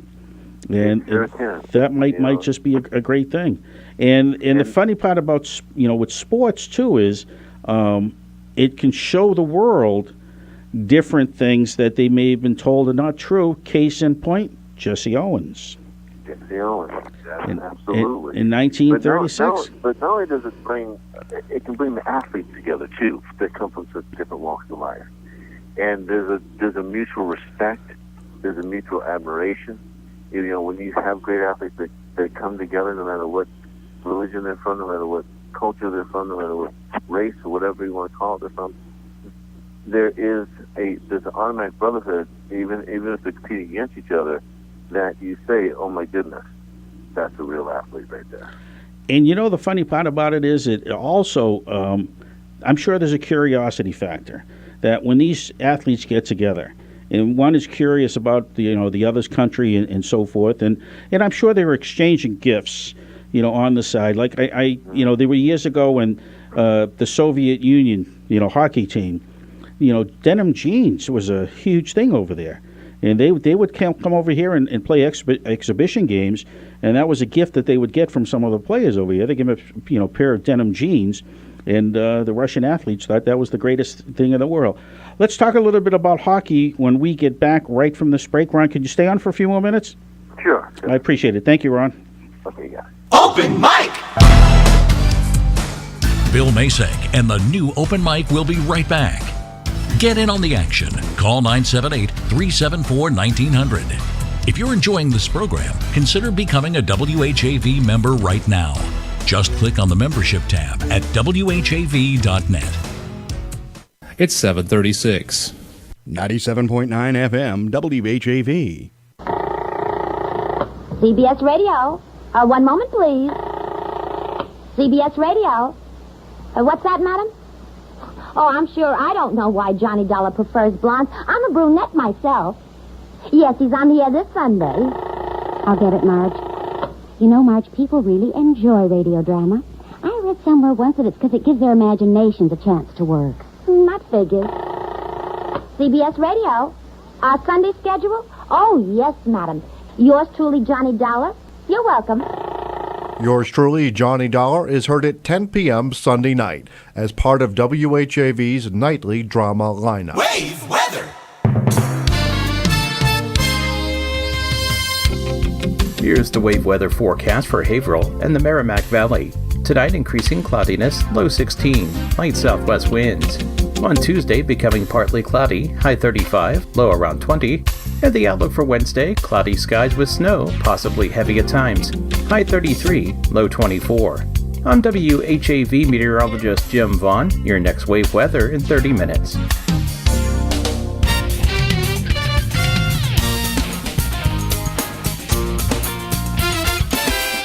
Catch the wave. WHAV. Open mic. From the Edwin V. Johnson Newsroom, 97.9 WHAV FM presents the new Open Mic Show with Bill Masek. Make your voice heard. Call 978-374-1900. That's 978-374-1900. This is Open Mic. This is not Bill Masek. This is Bill Ellis filling in for Bill Masek. Ron, they're coming up with an invention that, or creation, or whatever you'd like to call it, and I think it'd be very welcome. Doritos, the famous chips? Sure. They're coming up with a Doritos for women that doesn't crunch because they feel that it's not feminine for a woman to empty out the bag of Doritos and start chomping away. So they're going to come up with a crunchless Dorito. Soft Dorito. Yeah, crunchless Dorito. You seem to be a little taken back by that. I'm taken back by that. I tell you, though, it's kind of a neat idea because I would probably eat the crunchless Dorito in bed and not want anybody else to hear it. So basically, you'd be getting fat just before you go to sleep. And the only thing would be, though, is the stuff that's on your fingers and so forth. And my girlfriend would probably say, "What is all that on the mattress?" But anyways, taking a look at the Olympics coming up, is there any sports that you follow in the Olympics? Well, I really enjoy the Olympics, and I'll tell you something. It's tough for me to watch. I always root for everybody. I love to see the gymnastics. I love the figure skating, and to tell you the truth, I'm nervous for every skater that goes out there. I see what they do. I see the intensity and the hard work that they put into it. I don't want any of them to fall. I don't want any of them to do the flip. I want them to all do well. Of course, I want the USA to win, but it is so nerve-wracking for me to watch these young people do these tricks and these. If you see them on the balance beam, and I'm just so nervous for them, I think, oh my goodness, they're doing backflips and all kinds of things on this small piece of wood, and they do it so superbly. But I love it all. I mean, when I see and track is one of my favorites. When I watch these, you watch both in the Olympics, you just look in amazement at how this guy could run against people and smile at the end of a race and just put people to rest. It's just unbelievable what these athletes can do. Have you seen the movie I, Tonya? The movie about Tonya Harding. Matter of fact, I was trying to see the Simone movie, but I have not seen the time. No, I have not seen that. Kind of an interesting story. Again, I think most people know she had had somebody from her camp go up and hit Nancy Kerrigan in the knee in order to try to put her out of the Olympics. And then karma kind of hit, because you remember when it was Tonya Harding's chance to skate, and then she had a problem with her lacing, and she basically fell from grace. And when it all came out, that she was trying to basically beat Nancy Kerrigan by hitting her on the knees. And Nancy, as well as she did, I think she only won the silver medal that year. But that's an unbelievable story. You know, you look back, and I've seen some of the interviews with both of them, and it's just unreal that someone would go to those lengths, would actually even think of doing something like that against. So just to get into the Olympics, it's who wants to get in that way? Who would want to get in that way? But, you hear these stories about even football players. You have coaches say, hey, at these ransoms they want to hurt another player. Who wants to win if the best player's hurt?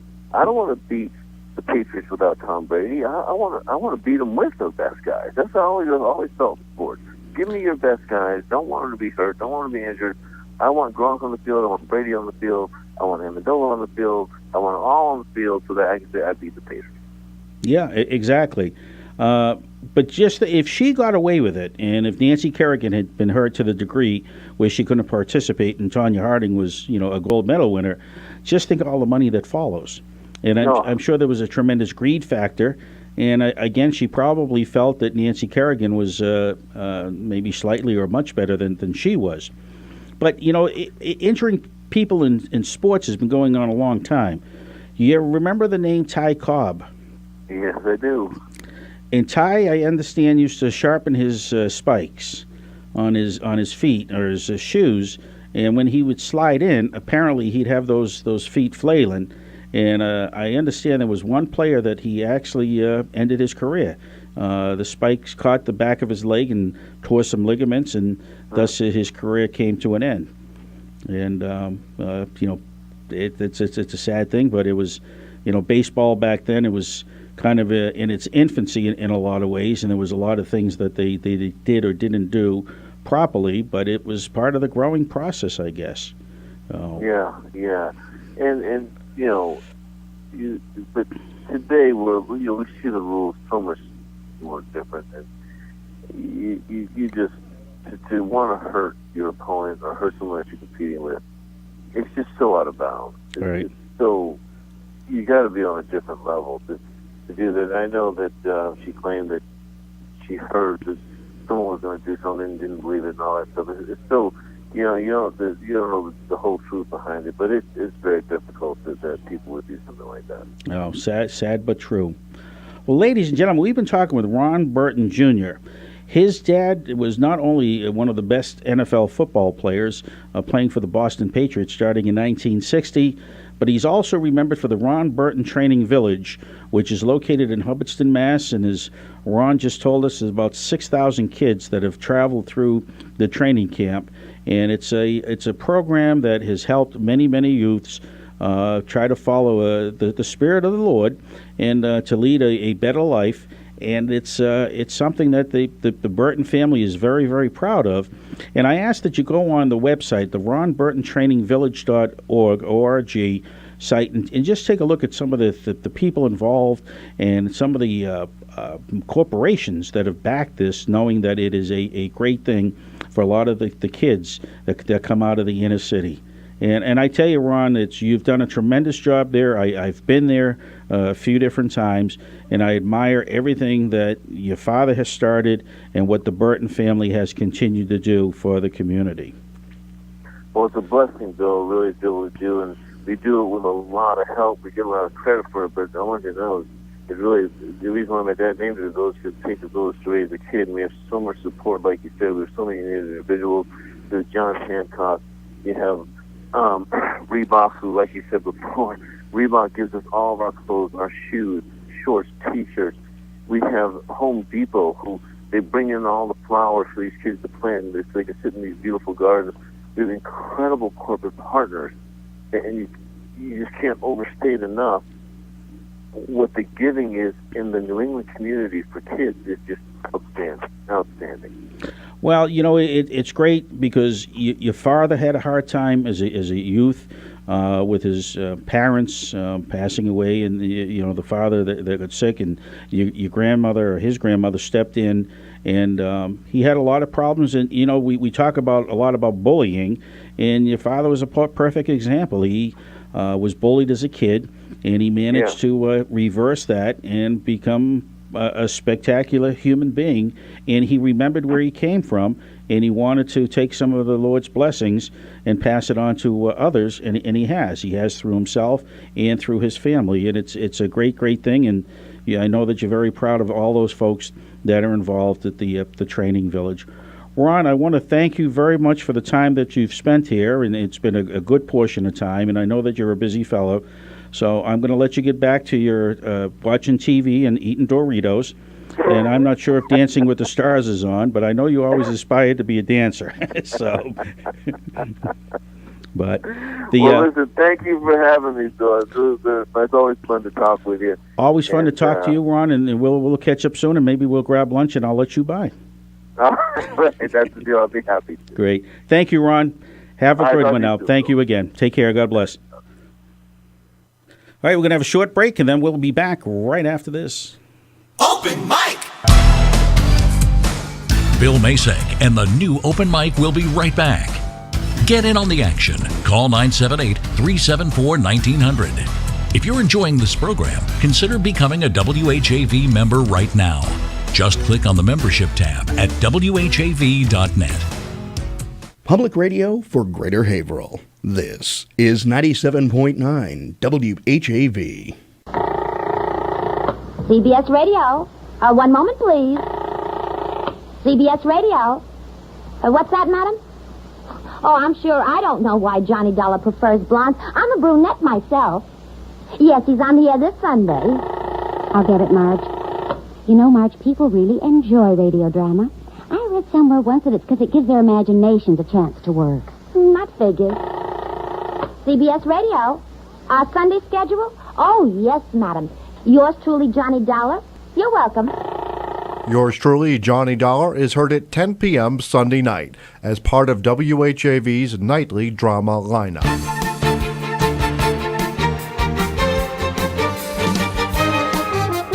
Catch the wave, WHAV. Open mic. From the Edwin V. Johnson Newsroom, 97.9 WHAV FM presents the new Open Mic Show with Bill Masek. Make your voice heard. Call 978-374-1900. That's 978-374-1900. Sweet William Masek is not here this evening. This is another Bill Ellis filling in for him. And I just wanted to give you a reminder. I know I've harped on this before, but you can never say enough, and then maybe somebody else hasn't heard this. We do have a winter storm watch that's in effect Wednesday morning through late Wednesday night. Heavy snow and mixed precipitation possible. Plan on difficult travel conditions, including during the evening commute on Wednesday. Total snow accumulations 3 to 7 inches are possible, with ice accumulations of 1 to 2/10 of an inch are possible also near the Mass Pike. And that's all you need is 1/10 of an inch, and off the road you go, and hopefully you don't hit a guardrail. So be very, very careful.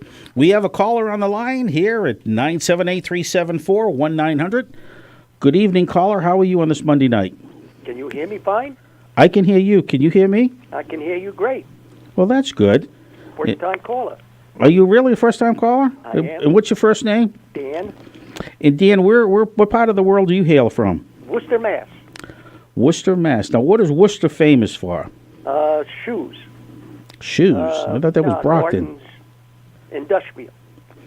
There was a famous scientist that came from that area. Do you remember his name? Well, the only one that I know is Goddard, but I think he came from out of Auburn. Well, I think he was from the Worcester area, but I think he shot the rocket off in Auburn.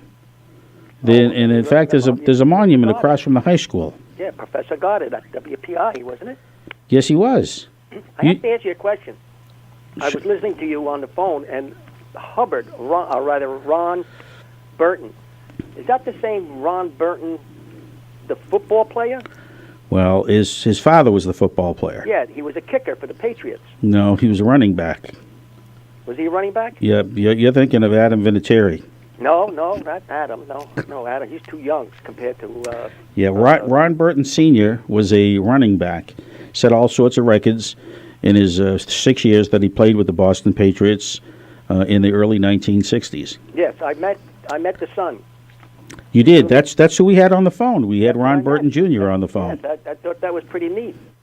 Well, let me ask you a question. Have you ever been to his training village? Yes. You It's did. gigantic. And I said to Ron, it was breathtaking when I said I drove down a narrow road in Hubbardston, Mass. That's it. And you think you're in nowhere's land. You take a turn through these big gates, and then all of a sudden it looks like you're in a different part of the world. Yep, he had the statues all over the place, and two locations. The banquet hall or banquet location is gigantic. I remember Ron showing me his father's Super Bowl ring, which was a monster. Wow.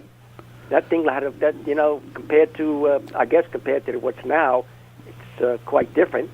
But I know that it was real quality in there because it was not only that big but that weighted, and it was always impressive to take a look at that. Did you hear about the controversy of the New England Patriots Super Bowl ring from last year with the owner of the Atlanta Falcons? No, but I'd like to hear it. Well, what happened is Bob Kraft asked that the rings have 283 diamond chips. And the reason why the 283 was because of the 28-3 score. And the owner of the Falcons wasn't too pleased with that. And apparently he did let Bob Kraft know when he did see him after it was announced that would be the Super Bowl ring setup. And the owner of the Falcons probably laughing a little bit now that the Eagles had a chance to prevail. Are you into politics at all? I could be sometimes. I'm not as knowledgeable. I don't think I'll probably be as impressive as you are because you sound like you're knowledgeable, sure. But It's funny, my mother said the same thing. Oh, well, your mother's a wise woman. She sure is. Quick question. Do you want to talk sports or do you want to talk politics? Because I have a question, and I haven't brought it up yet because we've been talking a lot of sports tonight. But I want to talk about that memo, the 4-page memo that came out. We've got about 7 minutes left in the show, and I was wondering what a lot of people thought. I've had a chance to read it a couple of different times. I didn't miss anything. And what were your thoughts? Did you have a chance to look at it or hear anything about it? I had heard about it, and obviously, from either talk radio, not talk radio so much, but on TV as well as out of the paper. And I thought it was actually started at 35 pages, and then it came to 4 as far as the dossier goes about Trump. And the bottom line, the way I felt about it, and the way I look at it, is that the FBI, although I always thought that institution was a dynamite institution, it's still a tough institution. And if they don't like anything, I suppose, like anybody, they can pull the strings when they want. And that's how I felt about it. This guy Steele out of England, I think the Queen actually got rid of him, as well as somebody else in Parliament. He was a nobody. He conspired, put this thing together from the DNC. DNC paid him a lot of money, $170,000, maybe more. Put it together, and there we are. And we got all of this stuff just flying everywhere. Well, it's interesting you mentioned that because apparently if he was working for MI6, which is the Secret Service for England, as an FBI asset, that he could be charged, I guess, for what he did in England. For basically he tried to overturn or choice or try to coerce people before the election. Because basically the way the memo read was that they presented for a FISA warrant to the judge, and the judge apparently had been shortly appointed before that by President Obama. And they did not mention to the judge dossier was financed by Hillary Clinton and by the Democratic National Committee. Based on that, and it's been proven that the information was totally false, when they had asked a member of the FBI, well, why did you continue on? They said, well, there was some truths to some of it. Well, the truths were this, that Russia is a country, that Carter Page was a person, and Carter Page was in Russia at one time. That was it. Nothing else was a fact. And thus they used that to catapult it into something that is, after Trump for this Russian collusion thing. And this has been going on since August of 2016 when it first came to light under President Obama. And here we are. Where are the charges? I mean, they went after Kelly, but what they got Kelly on, and it's unbelievable, they got him for lying. But he lied because he didn't talk to those people, but he did. All he had to say was, yes, I did speak to them, and that would have been fine. But for some reason, he took a different point of view and decided he wanted to say, no, I didn't have discussions with anybody, and that's where it got him. It got him in all sorts of trouble. I could believe everything you said, and you couldn't have said it any better than some of the boys that are on TV as well. And there is no collusion between Mr. Trump, all right, and our Russian friends, if you want to call it that. Nothing whatsoever. They haven't proved it. It's been over a year and a half almost, and it's the same McCarthyism all over again. And that was nothing. Well, you know what's interesting is you mentioned McCarthy, Joe McCarthy, back in the with the communist threat back in the 1950s, and a lot of liberal talk radio has been talking about this, the memo and how it's coming out as. Do you know where McCarthy spent a lot of his vacation time? Nantucket? Take a shot? The Kennedy compound. There you go. Yeah, so it's quite interesting, and we only get a few minutes left. But you talk about the FBI and J. Edgar Hoover, and a lot of people. I mean, probably one of the most respected people in America was Martin Luther King Jr. And Martin Luther everything on him. Well, yeah, they Bobby Kennedy authorized J. Edgar Hoover to wiretap him. Oh yeah. Oh. He hated Kennedy. Look, J. Edgar Hoover, as far as I'm concerned, all right, you want to call him and everything else. I mean, he established and made the FBI where it is now. But he was a tough boy, as far as that goes. He was hard on anything, and when he took a disliking to somebody, that was the end of it. He had his boys follow everybody around anywhere they went, and he had more stuff on the Kennedy boys or on anybody else for that matter than what we can believe is happening now. That was his little shtick. He and anybody came down and tried to pressure him, because it was my understanding that they wanted to remove him from that position long before he left, and he said, "Well, that would be a shame if I was to show these photographs to somebody." And then all of a sudden they said, "Well, I guess we can keep you there for a little while longer." Do you know who we miss in the FBI that I haven't seen on TV in quite some time? Robert Stack. No, Ephraim Zimbalist Jr. Oh, sure. You remember that way back when, the FBI show? Oh yeah. That was way back when. I guess we're both aging now. Well, I can tell, and I shouldn't presume this, but I think you're a lot older than me. I feel that way already, just being on the phone. Well, caller, I appreciate you calling in, and thank you very much for your sense of humor, and it was great talking. And don't be a stranger. Please call us back, and we're glad to have listeners in Worcester. We have them all over the place. I guess we've had like 600 different people that were watching on Facebook, which is also a good thing. Well, not for me; they get a chance to look at me, but it's been great talking to you, caller, and it's been great talking with Ron Burton Jr. also. Yeah. Thank you, caller, and have yourself a great evening. And be careful on Wednesday; it's supposed to be bad weather. I will, and thank you very much. Great talking to you. All right, thank you. Now, have a good night. Bye-bye. Yeah, we're supposed to have some bad weather on Wednesday, so we ask that you take care, because we want you to be back listening next Monday night when Bill Masick returns to the open mic microphone from 6 to 8. And the number here is 978-374-1900. Write that down, because we're going to be taking some birthday stuff coming up next week also. And birthday stuff being is call in, give us a name, and then the last show of the month of February, we're going to be giving a birthday cake from LBD's Italian Bakery, and it will be for somebody that has a birthday in the month of March, which is always a good thing.